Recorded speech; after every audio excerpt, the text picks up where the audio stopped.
আসসালামু আলাইকুম। শুক্রবার মানে হচ্ছে স্পেশাল একটা দিন, বরকতময় দিন।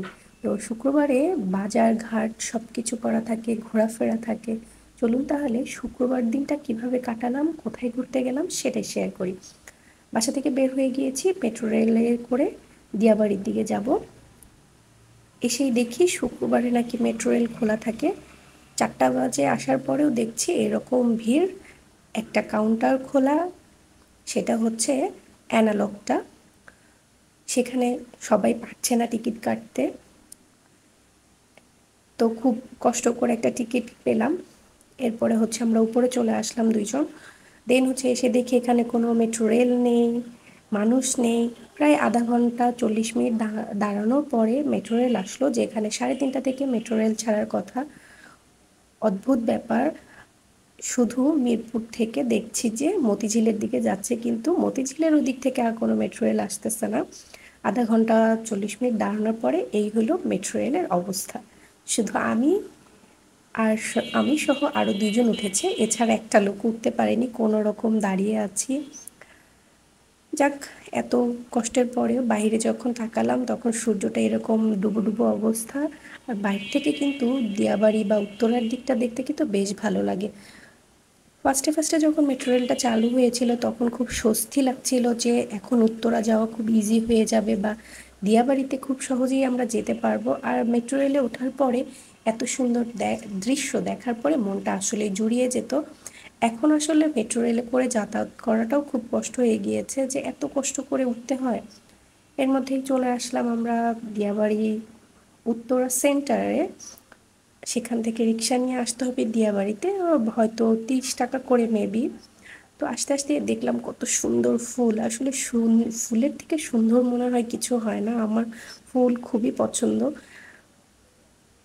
বিভিন্ন কালারের ফুল ছিল। আর এর দিয়াবাড়ির তো দুই পাশে হচ্ছে এরকম গার্ডেন থাকে, নার্সারি যেটা। এখানে প্রচুর গাছও পাওয়া যায়। সাদা ফুলগুলো বেশি সুন্দর লাগছিল না, আমার কিন্তু গাছ ফুল দুটাই পছন্দ।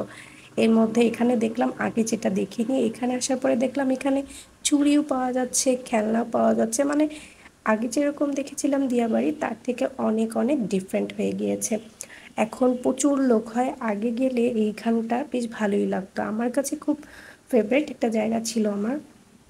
কিন্তু আজ গিয়ে পুরোটাই মানে খারাপ লাগলো যে এত লোক হয়ে গিয়েছে যে ভালো লাগার মতো আসলে কিছু নেই। ঢাকা শহরে এমনিতেই ঘোরাফেরার কোনো জায়গা নেই, তার মধ্যে যদি একটা স্পটে যে এত লোক হয় তাহলে আসলে ভালো লাগে না।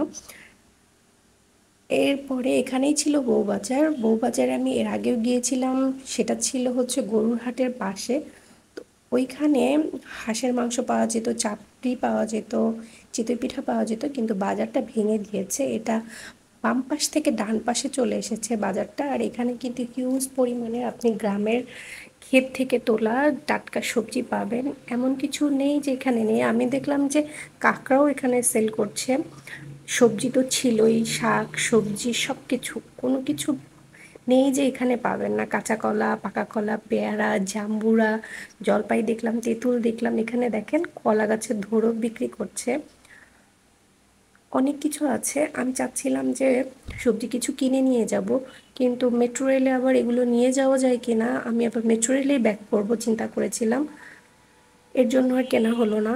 তো ঘুরে ফিরে দেখছিলাম, এর মধ্যে দেখলাম যে ভাপা পিঠা। আমার ভাপা পিঠা দেখলে কেন জানি খেতে ইচ্ছা করে, তো আমি ভাপা পিঠা নিয়ে নিলাম একটা খাওয়ার জন্য। আর শোভন অল্প অল্প করে সব কিছুর ভিডিও নিচ্ছিল যে কি কি এখানে আসলে পাওয়া যায়। আমি পিঠা খাচ্ছিলাম আর ঘুরে ঘুরে ও দেখছিল। এখানে নিমকি, মোয়া, মুরকি, এভরিথিং আছে। তা আমি ও ঘুরে ঘুরে ভিডিও করতে করতে আমি পিঠা খাওয়া শেষ করে ফেলছি। এরপরে দেখছিলাম এখানে আলুর চপ, বেগুনি আর পেঁয়াজু ভাজছিল। তো 2 মিনিটের মাথায় এগুলো সব শেষ হয়ে যাচ্ছে। মানে যে কোনো জিনিস বানিয়ে বানিয়ে দিচ্ছে আর এত তাড়াতাড়ি সবাই খেয়ে ফেলছে। মানে ওখানে সিরিয়াল ধরে ধরে এই ভাজা পোড়া নেওয়া লাগতেছে। তো খেতে খেতেই সন্ধ্যা হয়ে গিয়েছে, আমরা বসে বসে আস্তে আস্তে খাচ্ছিলাম আর গল্প করছিলাম, বেশ ভালোই লাগছিল। তো এর মধ্যে আমি আবার আসার সময় দেখি এখানে কাঁকড়া বিক্রি করতেছে। বললাম না এমন কিছু নেই যে আপনি এখানে পাবেন না, সব কিছু এখানে আছে। তো আমরা ওখান থেকে হেঁটে হেঁটে আবার মেট্রো স্টেশন পর্যন্ত চলে আসলাম। তো আমি আবার বাচ্চাদের মতো এখানে আইসক্রিম দেখে বায়না করছি যে আমি আইসক্রিম খাবো। তো শোভন আবার একটা আইসক্রিম নিয়ে দিল, খুব ভালো ছিল আইসক্রিমটা, জাস্ট বরফ আর মিষ্টি, এছাড়া কিচ্ছু নেই। তো মেট্রো রেলে যেয়ে আবারও দেখলাম যে ইয়া বড় সিরিয়াল। তো অফ ডেগুলোতে আমার যতটুকু মনে হয় যে ওদের যে কাউন্টারগুলো থাকে সেগুলো বন্ধ থাকে, কিন্তু অ্যানালগ যে কাউন্টারগুলো সেগুলো খোলা থাকে। তো সবাই তো আসলে সিস্টেম জানে না যে কিভাবে আসলে টিকিটটা কাটতে হয়, তো এই কারণে অনেক বড় সিরিয়াল হয়ে যায়। তো কথা বলতে বলতে বাসায় চলে যাচ্ছি। সবাই ভালো থাকবেন, সুস্থ থাকবেন, আল্লাহ হাফেজ।